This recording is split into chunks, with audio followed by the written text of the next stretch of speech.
A rotina na clínica veterinária pode ser desafiadora, não é mesmo? E acabar consumindo um tempo valioso que poderia ser dedicado aos pets. Cuidar de documentos, pagamentos, agenda, estoque. É fácil se perder com tanta coisa, né?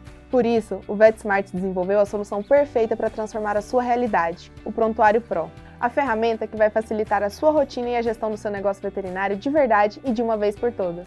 E por apenas R$ 49,90 por mês. As tecnologias Opt de ProPlan, com ingredientes inovadores, estão sempre um passo à frente para garantir saúde ao seu cão. Graças às nossas fórmulas para cães idosos, com óleos botânicos ricos em MCT, seu cão se manterá mais alerta e ativo. Além disso, com carne de verdade como primeiro ingrediente. ProPlan, a nutrição mais avançada. Olá, pessoal. Meu nome é José Manuel, eu sou médico veterinário. Eu sou sócio proprietário da clínica, e Centro Veterinário Pet Place. É uma clínica que já está no mercado aí há mais de 30 anos. Sou diretor clínico, e responsável por todos os veterinários. E hoje estou na diretoria da Sociedade Brasileira de Geriatria Veterinária e da Associação Brasileira de Medicina Veterinária em Pets Não Convencionais. Tá bom? Então, eu fui convidado, e obviamente é uma honra para mim, para falar sobre um tema que é bastante atual e que realmente, para mim, é muito caro, né? É um tema que está sempre no meu dia a dia e que a gente tem que tratar com bastante atenção e carinho, tá? Então, essa aula de hoje, basicamente, é sobre a síndrome cognitiva senil, né? E na verdade, nós vamos falar muito sobre como a gente pode tentar prevenir ou como a gente pode fazer para postergar o aparecimento desse problema que cada dia se torna mais comum. Tá? Não tem como a gente não falar dessa síndrome quando a gente fala de cães mais velhos, então de cães seniores ou geriatras. Então, eu queria começar passando para vocês como que a gente classifica isso. Cada veterinário, tenta se basear nos guidelines, nas diretrizes que a gente tem posto, sejam por associações ou sejam internacionais, mas acho que para simplificar como a gente classifica esses animais, a gente pode começar falando de filhotes, adultos jovens. Então, hoje é considerado um filhote de cão, um animal aí até 10 meses, 1 ano, se for de uma raça pequena, e talvez 1 ano e 2 meses, 1 ano e meio de raças gigantes. Depois a gente tem esses adultos jovens, que é quando esse animal já está completamente maduro e desenvolvido, mas ainda não começou a mostrar sinais de envelhecimento. Temos os adultos maduros, que aí sim já são animais que têm toda aquela fisiologia, toda aquela cara de animais adultos. Os seniores, que hoje aí tem uma discussão de como a gente colocar a idade para esses animais, que daí já saem da classificação de adultos. E, na verdade, isso acontece porque a gente, como vocês vão ver no próximo slide, esses animais eles vão mudar de idade, de fase de vida, muito relacionado ao tamanho da raça. E os geriatras aí, que são esses animais mais velhos e já com algumas apresentações clínicas, algumas doenças relacionadas ao envelhecimento. Então, para que vocês entendam, eu coloquei aí uma classificação simplória, mas que é da AKC, que é do American Kennel Club, onde vocês têm uma boa ideia disso que a gente está falando. Então, vocês podem ver aí que pelo tamanho dos animais, a idade, se a gente for fazer uma idade comparativa em anos com o ser humano, ela muda muito. Então, em cães de raça pequena, até 10 quilos, vocês veem que 16 anos a gente pode classificar esses animais como 80 e poucos anos. E, em contrapartida, se fosse uma raça gigante, como Mastim Napolitano, Terra Nova, São Bernardo, seria como se fosse um animal de 120 anos. E isso, obviamente, não é homogêneo dessa forma, mas é para a gente entender a complexidade que é separar esses animais, sem dúvida, aí por classificação etária, tá bom? Isso existe, inclusive, para outras espécies e felinos, mas eu acredito que o que a gente tem mais pesquisa, onde a gente consegue evidenciar isso melhor, são com os cães. Então, é assim, como que a gente diferencia um adulto, seja ele imaturo, maturo, de um senior, de um geriatra? por alguns pontos que são bastante perceptíveis também para os médicos veterinários. Então, assim, a própria atividade cognitiva, né? O animal mais jovem, ele interage muito mais, ele é muito mais ativo, ele tem uma velocidade de metabolismo diferente, né? A massa muscular, porque esses animais, conforme vão ficando mais velhos, eles vão perdendo massa muscular. Essa sarcopenia é uma sarcopenia fisiológica que vai acontecer, como acontece em nós, seres humanos, tá? E, obviamente, conforme a idade vai se avançando, a gente pode ter aí diminuição da saúde dos sistemas, né, um envelhecimento, a deterioração, né, e aí teremos, então, a evolução para uma dificuldade de metabolização, o sistema imunológico vai caindo, né, e aí, por isso, que é muito importante a gente falar de nutrição, de hidratação, principalmente quando a gente vai falando de animais mais velhos, tá bom? Existe uma máxima, né, na geriatria que a gente precisa repetir sempre, e essa aula de hoje é bem sobre isso, é que a geriatria começa na pediatria. Então, se a gente cuidar desses nossos pacientes de forma contínua, de forma que seja algo baseado em evidência científica, com que a gente tenha um acompanhamento próximo, trate, né, os problemas que forem aparecendo de forma pronta, isso vai fazer com que esses animais tenham aí uma fase de envelhecimento postergado, e aí, obviamente, também as doenças relacionadas à idade também adiadas ou postergadas, tá? Então, o que é a síndrome cognitiva, né? Por que a gente chama assim e, na verdade, como ficam esses pacientes? Basicamente, as alterações que a gente tem são relacionadas à cognição, e o nome é bastante claro e ajuda muito, né? Principalmente os novos veterinários, a tentarem posicionar ou até explicar como que essa doença avança. Então, vocês vão ter aí, né, alguns pontos que são sempre debatidos, discutidos e obviamente, evidenciados nesses pacientes senis que já apresentam essas alterações. E são pontos onde os tutores têm uma percepção muito grande, né, de como era e de como ficou, e eles conseguem relatar para a gente isso com bastante propriedade. Então, vocês podem ver que aí, não balançar a cauda, né? Você está chamando animal, ele fica meio perdido, vai em outra direção, né? Não reconhecer pessoas que ele já conhecia, muitas vezes confuso em situações corriqueiras, diárias, que não deveria acontecer, né? Aumento de latidos e latidos para lugares que não tem nada, ou para pessoas que ele reconheceria normalmente, tá? Alterações no sono, né? Principalmente em qualidade do sono. Então, esses animais, eles até dormem muito, mas eles dormem mal, eles dormem e acordam, né? Esses animais vão ficando menos ativos, a gente tem que tomar cuidado, inclusive, vocês veem que isso pode estar relacionado com uma série de problemas, né, nesses animais geriatras, e aí também os problemas de incontinência urinária, né, de não conseguir fazer retenção de fezes e às vezes defecar andando, tá?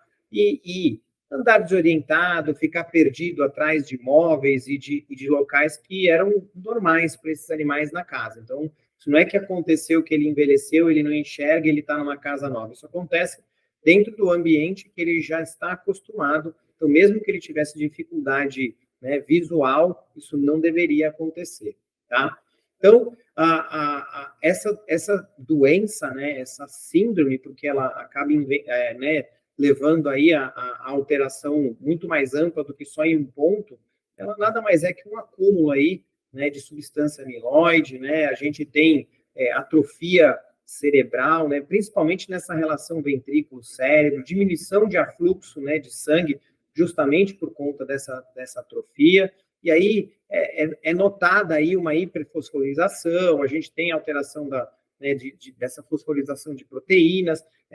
Esses achados, obviamente, se vocês derem uma boa pesquisada, vocês vão ver que são muito parecidos, né, são bastante semelhantes com Alzheimer no ser humano, tá? Então, é errado, né, a gente chamar a síndrome cognitiva de Alzheimer, mas ela tem tantos pontos semelhantes, né, a gente tem tantos pontos congruentes entre o Alzheimer e a síndrome cognitiva senil, que os cães hoje, né, junto com os ratos, são usados para modelos aí de estudos, tanto para desenvolvimento de remédios, quanto para melhoria de diagnóstico e entendimento, né? Porque é uma doença que a gente ainda não entende, né, de todas as formas que deveria, como ela avança, quando ela começa, por que exatamente que ela começa, tá? O fato é que esses problemas comportamentais, eles levam a grande rejeição familiar, né? E a gente tem que, de alguma forma, então, tentar ou tratar quando ela já está presente, isso realmente hoje é muito complexo e quase nós não vamos falar disso, ou realmente tentar evitar ou postergar o aparecimento dela, né? Lembre-se que os cães, graças, né, às condições de nutrição que a gente oferece hoje, às condições de melhoria do atendimento médico veterinário, eles estão vivendo muito mais. Então, assim, se há 10 anos a gente quase não via síndrome cognitiva, há 20 anos nem se relatava, hoje é uma realidade para quem atende pacientes geriatras. É muito comum e a gente tem que ter essa conversa, inclusive, ao longo da vida, né, ao longo do amadurecimento dos nossos pacientes, para que também os tutores, né, eles estejam preparados, eles estejam, né, receptivos para quando isso apareça e para que não haja essa rejeição, para que não haja problemas de comunicação durante o processo, ok? A gente não sabe, então, as causas, né? Isso dificulta muito, inclusive, para que encontremos tratamentos eficazes, mas independente de já estarem saindo remédios, né, e já estarem aparecendo suplementos que podem ser usados ao longo, né, da evolução da doença, uma vez que ela já está estabelecida, a gente pode começar a trabalhar antes, como já se faz no ser humano. Então, algumas coisas podem ser feitas, né, de forma bastante prática, que vão fazer com que esse cachorro tenha um trabalho cognitivo melhor, que esse cachorro tenha uma condição de saúde, de imunidade melhor, e que com isso a gente faça com que esses sinais, né, ou que essa doença, que essa síndrome comece a aparecer lá na frente dos nossos pacientes. Então, principalmente as coisas que estão relacionadas com expectativa de vida, né? Então, sabemos, né, tanto da medicina humana quanto da medicina veterinária, que a atividade física ela é muito importante, né? Então, exercícios físicos, além de fazerem controle de peso, né, então, diminuição de massa gorda e aumento de massa magra, elas melhoram as condições de articulação, elas liberam um monte de substâncias que ajudam, né, no metabolismo, liberam um monte de substâncias que ajudam, inclusive, no funcionamento cerebral, né? A atividade física faz com que a gente libere muito mais endorfinas, e isso funciona como um remédio mesmo para melhorar aí o trabalho cerebral. Então, mas o próprio trabalho cerebral em si, e aí muita gente acaba me perguntando, não, mas como que a gente vai fazer atividade mental? Vejam, esse tipo de coisa é, inclusive, muito mais simples do que quando a gente fala do ser humano. Os cães, obviamente, já têm uma atividade cognitiva que é diferente, né, da do ser humano, talvez menor, né, é difícil a gente poder fazer a mensuração, porque eles entendem o mundo de uma forma diferente do que nós. Então, o cão reconhece o mundo muito mais pelo olfato do que pela visão, né, mais pela audição do que pela visão. Então, o simples fato de a gente pegar um cachorro e mudar ele de ambiente, né, tirar ele de casa e levar para um parque, tirar ele de casa e ir para a casa de um amigo, né, isso faz com que ele tenha uma percepção de mudança de mundo e o cérebro dele já trabalhe de forma diferente. A gente pode usar brinquedos que podem ser mudados ao longo da vida, né? Hoje existem brinquedos que trabalham a parte cognitiva, então, desde uma bolinha que você pode colocar comida e o animal tem que rolar aquilo para conseguir se alimentar, até comedouros ou brinquedos onde a gente esconde a comida e esse animal tem dificuldade para removê-la. Então, esse tipo de trabalho, que parece muito bobo, muito simples, é um trabalho cognitivo que pode ser feito ao longo da vida e que faz com que esses cachorros pensem e usem o cérebro de formas diferentes ao longo da vida, diminuindo as chances aí, né, de atrofia, de mau funcionamento cerebral, certo?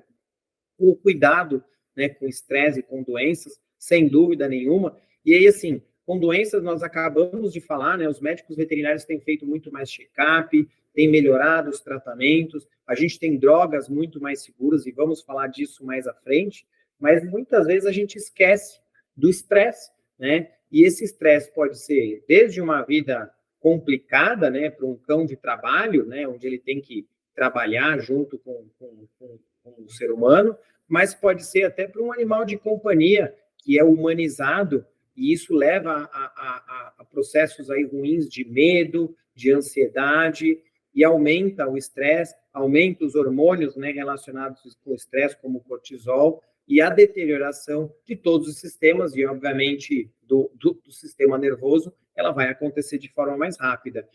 Nós estamos falando aí de pacientes que vivem muito menos do que o ser humano, independente se é um cachorro que vai chegar nos seus 20, 22 anos, é muito mais curto, e a taxa de envelhecimento é muito mais rápida. Então, tudo que a gente puder fazer para postergar um pouco, deve ser feito, certo? Não tem como não falar, então, do controle de peso, da restrição calórica e, propriamente, né, da obesidade, porque isso não é só uma mochilinha de gordura que a gente ou que os animais carregam, mas é também um saco aí de problemas, né, endócrinos, metabólicos, que a gente também vai abordar logo à frente. Tá? Então, a gente pode começar a atuar em algum ponto para fazer diferença nessa expectativa e nessa qualidade na fase de geriatria, né, no animal sênior? Sim, né? A ciência nos mostrou, né, já em ratos, em coelhos, em cães de laboratório e, obviamente, até para o ser humano que sim, né? E quanto antes a gente fizer isso, melhor.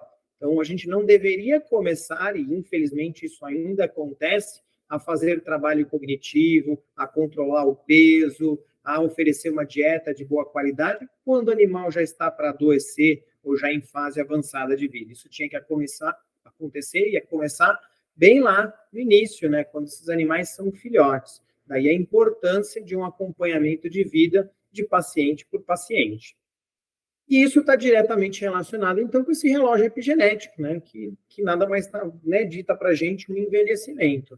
Então, como vocês podem ver aí na primeira imagem, todas as condições de ambiente, né, água limpa, ar limpo, não está do lado de pessoas fumantes, essa questão emocional mesmo, né, de relação com o ser humano, né, humanização, os próprios fatores nutricionais, então, com o uso de fitoquímicos, controle de calorias e o exercício, vão influenciar, nós já sabemos que tem uma influência muito grande, tem um poder anti-inflamatório, tem um poder aí de trabalho, né, de metabólico, que vai diminuir as mutações de DNA, que vai diminuir essa oxidação e trabalho mitocondrial. Então, né, a gente tem que falar desse trabalho, né, a exaustão dessas células-tronco, né, a exaustão dessa comunicação célula a célula com o envelhecimento, é que acaba levando, né, ao envelhecimento propriamente dito, às deteriorações de todos os sistemas, e aí, obviamente, de hoje, como nós estamos falando da síndrome cognitiva senil, da deterioração do próprio cérebro, ok? Se a gente chegar num cuidado, né, que infelizmente já começa na geriatria, não há problema, eu acho que ele não pode deixar de ser feito, porque, mas então nós já perdemos, né, um tempo precioso no filhote, já perdemos um tempo precioso no adulto, mas nunca é tarde, porque justamente a gente não entende, né, de forma completa a doença, nunca é tarde porque a gente não sabe exatamente quando essa doença vai começar. Então, assim, poxa, mas é um cachorro que tem 7 anos e vai viver 18. Teria problema de começar com 7 anos? Né? Quando que ele poderia começar a apresentar, né, problemas relacionados à deterioração do sistema nervoso central? Né? Então, o que a gente precisa é, uma vez que a gente se tornar responsável, né, pelo cuidado desses pacientes, que a gente se tornar responsável pelo envelhecimento saudável desses pacientes, a gente começar a atuar de forma imediata. Né? Então, o manejo a domicílio, né, o reporte de qualquer tipo de problema de mudança, né, de saúde, de comportamento para esse médico veterinário que é o responsável por esse paciente, isso vai fazer diferença ao longo dos anos. Eu brinco que, assim, hoje nós estamos muito parecidos com a medicina humana do ponto de vista da especialidade. Então, a pessoa viu que o cachorro está com problema no olho, leva no oftalmo. Viu que está com problema ortopédico, leva no ortopedista ou no fisioterapeuta. Viu que está com um problema dermatológico, leva num dermatólogo, né? Um dermatologista. E isso leva também a mais uma outra máxima que eu gosto muito de repetir, que assim, aquele paciente que tem muito médico não tem médico nenhum. A gente precisa que alguém junte todas essas informações, a gente precisa que exista um médico veterinário que goste de trabalhar com todas essas especialidades, se comunicando com todos esses especialistas, para daí ditar a regra do que deve ser feito e se tais terapêuticas serão produtivas, positivas para esse animal ao longo dos anos, tá bom? E aí também falar desse ambiente saudável, né? Então, como que é a casa desses bichos? A gente promove uma mobilidade adequada, a gente traumatiza esse animal dentro de casa. Eu falo isso para vocês porque, assim, é uma das coisas mais comuns que a gente discute também com os tutores, né, sobre esses novos pacientes, sejam eles novos mesmo, filhotes, ou adultos ou geriatras, que é, por exemplo, o acesso aos móveis da casa. Então, o sofá, a cama, né, as cadeiras. Então, cães de raça pequena, né, cães aí abaixo de 10 quilos, que ficam subindo e descendo, né, nesses móveis, eles terão problemas ortopédicos por conta desse trauma que não é calculado, né, em poucos anos, mas em sim ao longo da vida, tá bom? O tipo de piso escorregadio, se tem escada ou não. Então, essa discussão é uma discussão que tem que acontecer logo no filhote, mas que pode acontecer ao longo de toda a vida, inclusive no paciente, né, geriatra, que já tem problemas ortopédicos, certo?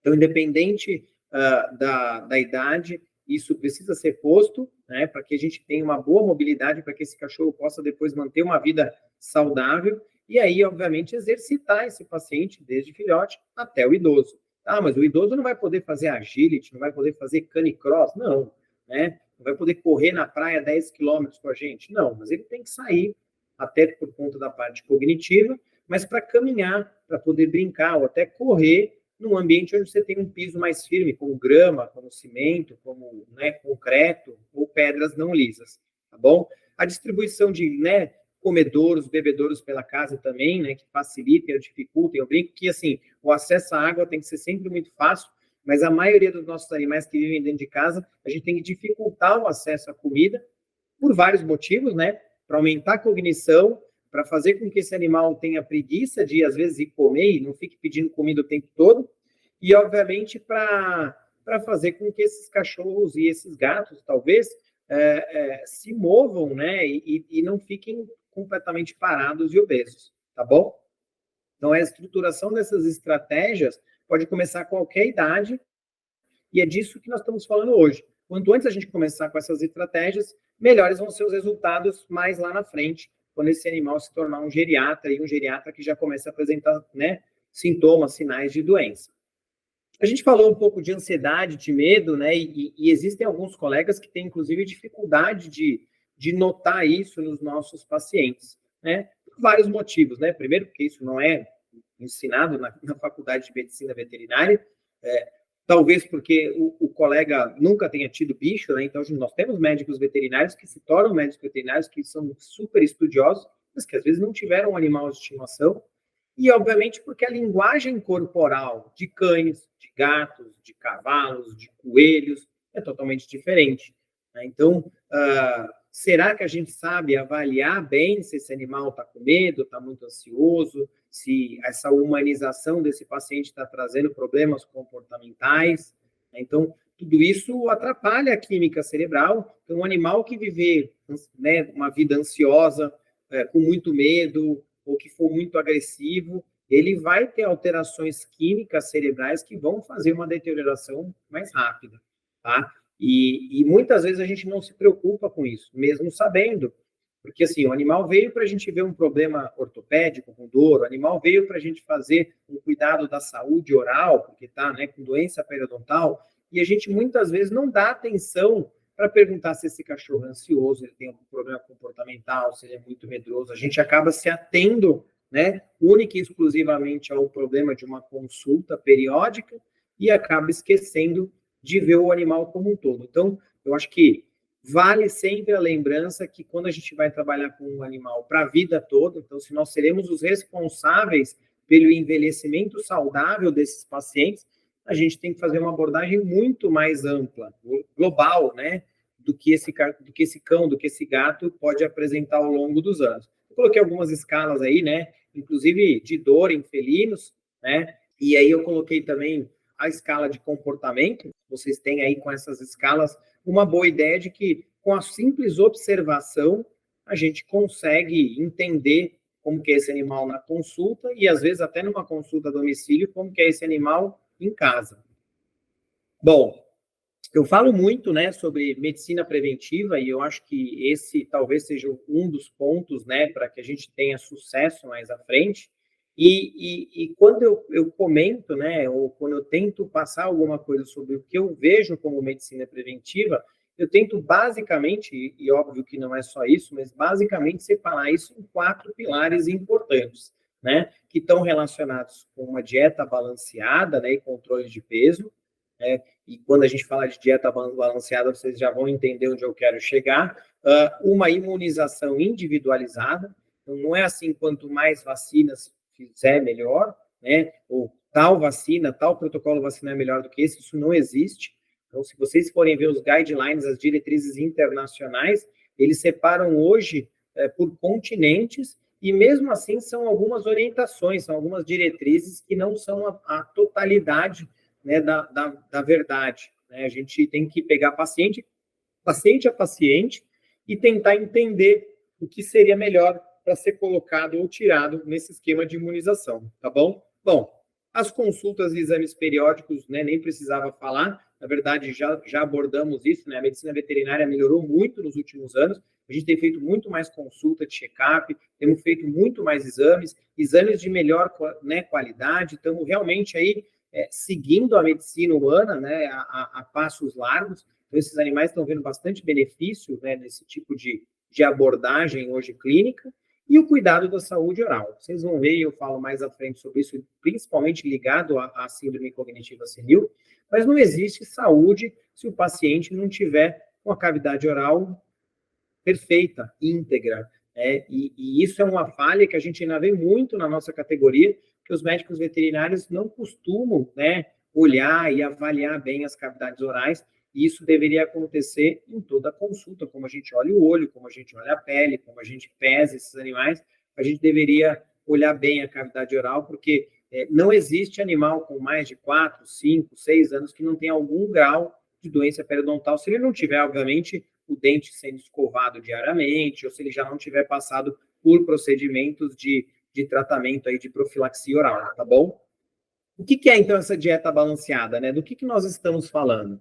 A gente precisa primeiro tentar entender o mercado, né? Então, hoje a gente tem inúmeras marcas, a gente tem categorizações diferentes, a gente tem tipos de alimentação ofertada e de origem diferente, e isso é uma coisa que também é muito mal abordada na faculdade de medicina veterinária. Então, o médico veterinário, uma vez que ele se forma, ele tem que tentar se colocar num ponto aí de atualização constante, né, de leitura frequente, para que a gente consiga entender esse mundo da nutrição. Né? Então, a gente tem dietas que não tem nem categorização, nós temos dietas premium, né, industriais de forma premium, as super premiums, high premiums, a gente tem dietas relacionadas aí com idade, então filhote, adulto, senior, né, a gente tem dietas hoje que foram criadas para raças específicas, e isso ainda é bastante questionável, né, porque apesar de terem sido introduzidos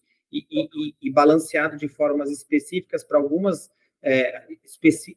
especificidades, né, de cada raça, na verdade, assim, a gente não tem trabalhos científicos que comprovem que isso está trazendo, né, benefício para esses animais ao longo do tempo, né? Nós temos as dietas terapêuticas, isso realmente foi algo que foi fantástico e mudou a vida dos nossos pacientes. Vocês imaginem que vocês têm animais que convulsionam, animais que têm problemas cognitivos senis, e você tem uma dieta própria, né, uma dieta que cuida dessa condição neurológica. Isso é muito bom, assim como temos para problemas renais, para problemas cardíacos, para problemas dermatológicos. Então, esses adjuvantes, né, nutricionais, né, junto com nutracêuticos, mudaram a vida dos nossos pacientes e fazem com que hoje eles sejam muito mais longevos e que tenham menos sinais e sintomas aí das doenças que vão acometendo eles com a idade, tá bom? A gente tem aí hoje uma linha aí de dietas caseiras, né, dietas cozidas, dietas cruas. O fato é que todo esse mundo novo, ele ainda não tem muita comprovação científica, né? Principalmente hoje, né, das dietas caseiras, dietas cruas, tem muita gente falando sobre isso, tentando desconectar, né, o ambiente industrial da nutrição, e a gente não pode esquecer que, na verdade, a gente precisa de evidência científica, e hoje a gente tem rações aí de multinacionais que trabalham com centros de pesquisa, trabalham com evidência científica que ajudam demais os médicos veterinários nessa hora de escolher como nutrir os pacientes, certo? Bom, a mesma coisa os nutracêuticos, né? Então, nós temos muita evidência científica sobre ômega, né? Então, principalmente o ômega 3. O ômega 3, né? E aí, quando a gente fala de ômega 3 para cães e gatos, basicamente nós estamos falando de EPA e de DHA. O ômega 3, ele tem inúmeras propriedades, né? Ele tem muita vantagem do ponto de vista nutricional em cima de outros óleos. Então, a gente usa desde para problemas, né, neurológicos, cognitivos, até problemas renais, metabólicos, certo? Mas a gente não pode esquecer dos outros ômegas, e até um balanceamento adequado de ômega 3 com ômega 6 faz com que a gente tenha uma pele mais saudável, né, os sistemas, né, funcionando de forma mais apropriada. Então, a gente tem que lembrar que a nutrição, ela não é uma coisa, né? Então, vamos falar de nutrição, é só ômega, vamos falar de nutrição, é só proteína. Não, na verdade, toda a bromatologia, todo esse cuidado ponto a ponto, né, sejam de macronutrientes ou micronutrientes, vão fazer com que a diferença apareça ao longo dos anos, tá bom? A mesma coisa dos antioxidantes, não tem como a gente falar, né, de nutrição, não tem como a gente falar de envelhecimento saudável se a gente não falar de antioxidantes naturais, de antioxidantes que podem ser agregados à nutrição desses nossos pacientes.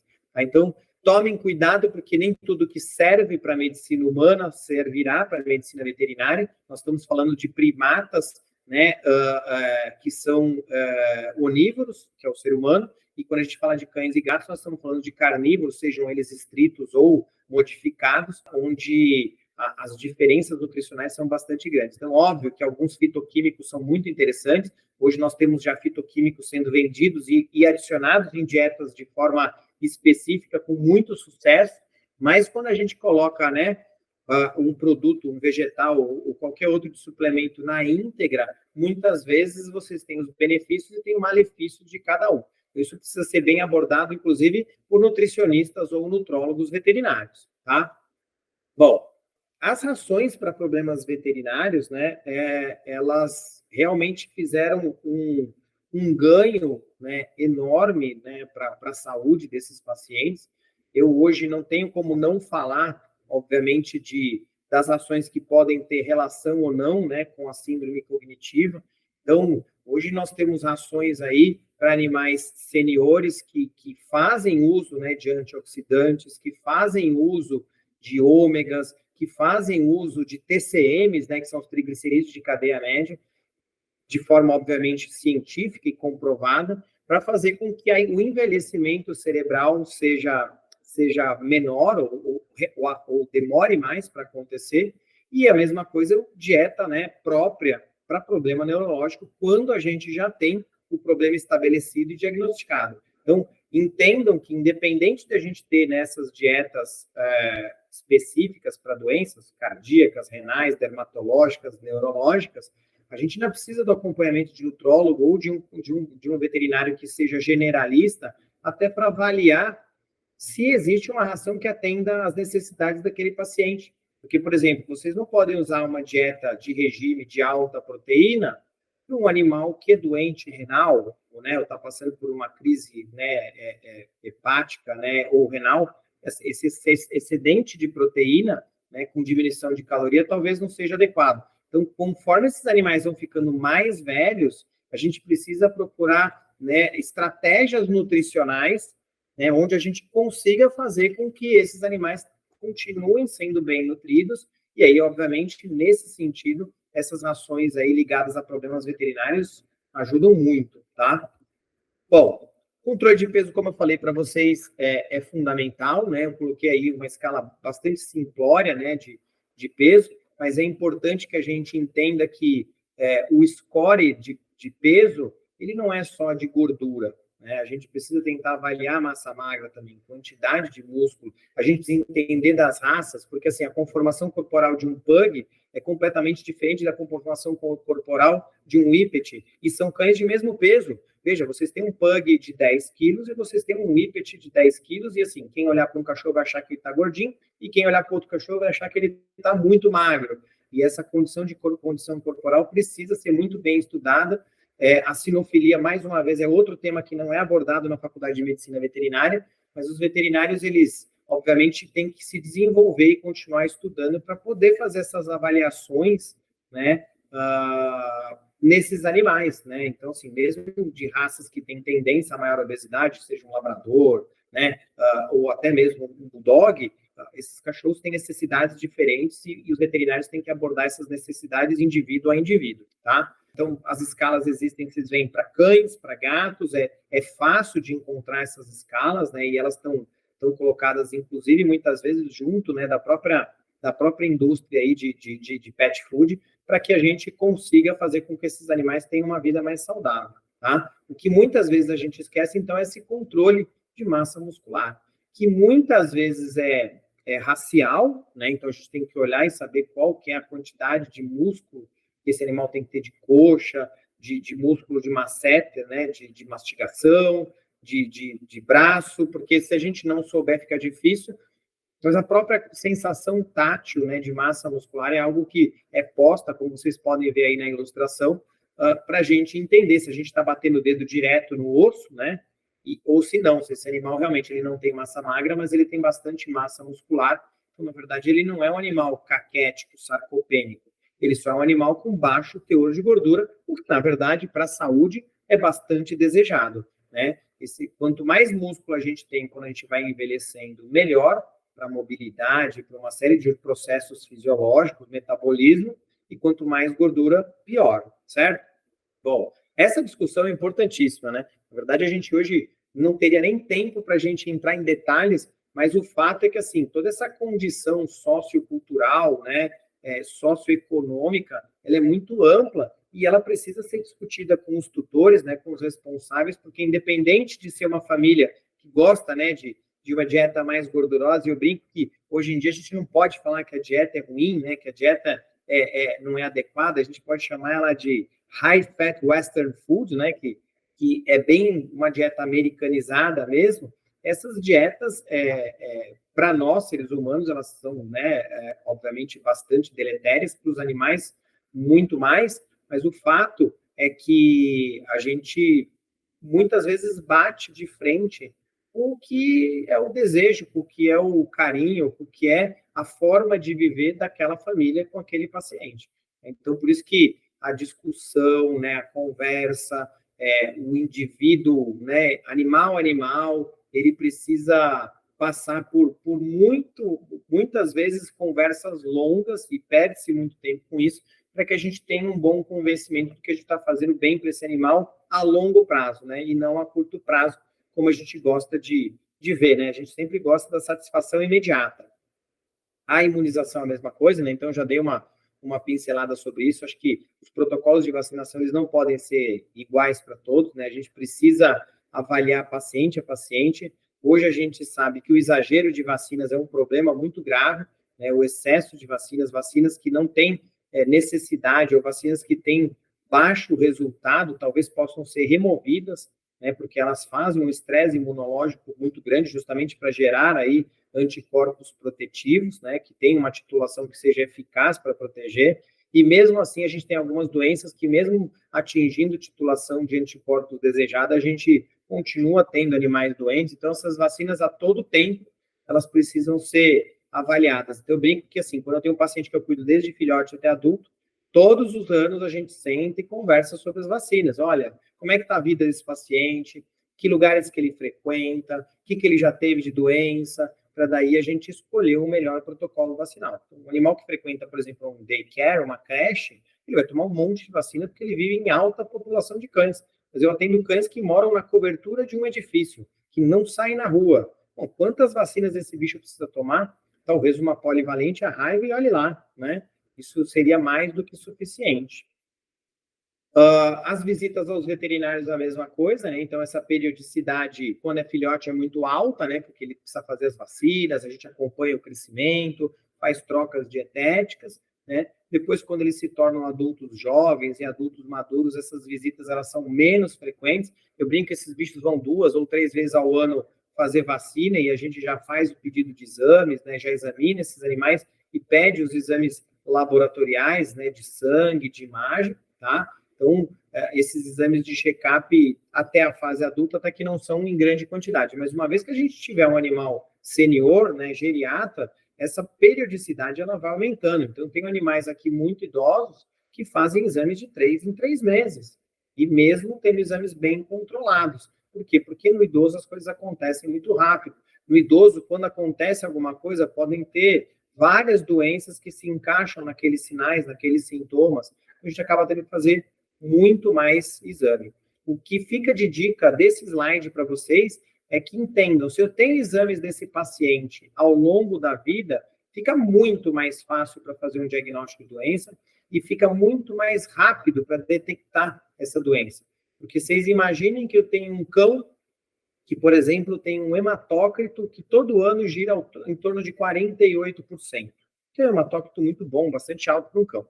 E aí, um ano, ele aparece com um hematócrito de 38% ou 36%, e naquele laboratório que fez, o 38% é normal. Então, se eu só tenho aquele exame com aquele hematócrito de 36%, esse cachorro está dentro da normalidade. Mas se eu tenho exames onde me mostram que durante muitos anos esse paciente teve um hematócrito 10% acima daquilo que eu estava vendo, e naquele ano caiu 10% sem nenhum motivo aparente, eu já posso detectar algum tipo de doença, eu já posso detectar algum tipo de deterioração de sistemas, e isso é muito benéfico. Então, os exames eles não podem ser uma fotografia. A gente tem que fazer gráficos ao longo da vida, e é por isso que a gente tem que começar com os exames enquanto esses animais são saudáveis, antes de manifestar qualquer doença, inclusive a síndrome cognitiva senil, tá? E aí, a gente falando de doença, é fundamental falar da doença periodontal, tá? A doença periodontal é uma doença muito comum, então é raro que os tutores de cães e gatos escovem os dentes com alta periodicidade, né? Periodicidade adequada, né? É raro que os veterinários façam uma boa avaliação da cavidade oral, e é raro, na verdade, que esses animais não tenham realmente algum problema, seja desde uma gengivite, né, pequena, inicial, até uma doença periodontal grave, né? Então, a gente precisa avaliar essas cavidades orais todos os anos, a gente precisa promover os tratamentos periodontais ou as profilaxias, né, para que essa cavidade oral esteja adequada, porque isso não é só mal cheiroso, isso não é só feio, é uma doença que causa infecção, é uma doença que causa dor, e aí nós voltamos a toda essa aula de hoje. Dor crônica vai derrubar o sistema imunológico, vai aumentar o cortisol, vai deteriorar esse paciente. Infecção crônica vai fazer com que esse animal também tenha derrubada do sistema imunológico, tenha, né, aumento do cortisol. Então, assim, isso vai trazer prejuízo. E não só vai, como também hoje a gente tem comprovação científica que a doença periodontal, principalmente a doença periodontal grave, ela não só pode colaborar, mas ela acelera o processo de piora da síndrome cognitiva. Então, hoje, a doença cognitiva ela já faz uma relação direta com a doença da cavidade oral, e se a gente puder cuidar da cavidade oral, a gente vai ter uma deterioração menor, ou pelo menos mais lenta, do sistema nervoso central. Bom, então, como já falamos, esses animais precisam se mover, né? Esses animais precisam fazer exercícios físicos. Então, nos animais mais velhos, né, com síndrome cognitiva, é raro que a gente não tenha artrite, né, que a gente não tenha artrose, que a gente não tenha dor, né? É raro que esses animais não tenham passado já por alguma cirurgia, às vezes ortopédica. Eles precisam ter um controle de dor adequado, né? O uso de remédios é complexo, porque esses pacientes que muitas vezes são multidisciplinares, têm um monte de doenças, às vezes você não pode usar anti-inflamatório, às vezes você não pode usar corticosteroides, então a escolha desses remédios é uma escolha muito delicada, mas que precisa ser feita, né? E a gente tem, né, um monte de outras terapêuticas associadas que fazem com que a gente tenha menos problemas e efeitos colaterais. Então, assim, não dá para falar num paciente, né, geriatra sem falar de fisioterapia e reabilitação, acupuntura para tirar dor, A própria musculação, então, sim, cães fazem musculação. Cães precisam fazer um trabalho muscular bem feito, seja ele desde o alongamento até realmente o exercício de força, para fazer com que aumente a densidade óssea, para fazer com que as articulações tenham melhor lubrificação, para fazer com que a massa muscular, além de sustentar esse esqueleto, né, e diminuir dor, que ela libere todas essas endorfinas, que ela libere todos esses processos fisiológicos que são, né, para melhorar o metabolismo do paciente. Fora aí, né, os fitoquímicos, fitoterápicos, né, os suplementos nutricionais que a gente já falou, terapêuticas aí, como o ozônio, o CBD e as células-tronco hoje são uma realidade, né? É difícil você não conversar com médicos veterinários que trabalham com geriatras que não usam uma ou várias dessas abordagens, e isso traz muito benefício para esses pacientes, ok? Bom, a mesma coisa a anestesia, né? Então, mas falou de doença periodontal, como que a gente vai fazer o tratamento da doença periodontal no paciente geriatra? Igual se faz num paciente adulto, né? Então, é totalmente possível e recomendável que esses animais passem por procedimentos anestésicos bem feitos para fazer, né, remoção de tumores, para fazer castrações, para fazer tratamentos periodontais ou profilaxias orais. Então, fazendo esse tipo de procedimento, a gente está promovendo saúde, mas a gente precisa ter pessoal capacitado, equipamento adequado. Então, assim, não dá para anestesiar um paciente, né, geriatra com 2 ou 3 comorbidades com, né, um anestésico que é quase uma contenção química que se faz em campanha de castração. E vejam, eu não sou contra campanhas de castração, elas são fundamentais para o controle populacional, né, no nosso país e em muitos países, mas elas estão visando o controle populacional, não saúde do paciente, não expectativa de vida. Então, assim, hoje um centro cirúrgico capacitado, ele promove aí uma cirurgia e uma recuperação anestésica, né, sem nenhum tipo de comprometimento da saúde, que não tem comparação com o que a gente fazia há 20, 30 anos atrás, né? Lembrar que esses animais, eles podem ter perda de tônus, então você imagina um animal velhinho, com problema de coluna, e aí ele está anestesiado todo mole, a gente gira ele para cá, gira ele para lá, a gente pode piorar, né, essa condição ortopédica. Então, por isso que eu falo, pessoal capacitado, equipamento adequado, vão trazer muito sucesso e aí, sem dúvida nenhuma, muito benefício e diminuição de problemas, né? Hoje tem uma série de drogas que são usadas para diminuir problemas no sistema nervoso, né? E óbvio que quanto menos tempo esses pacientes ficarem anestesiados, quanto melhores forem esses protocolos anestésicos, menor problema a gente vai ter cognitivo ou de recuperação da cognição, tá?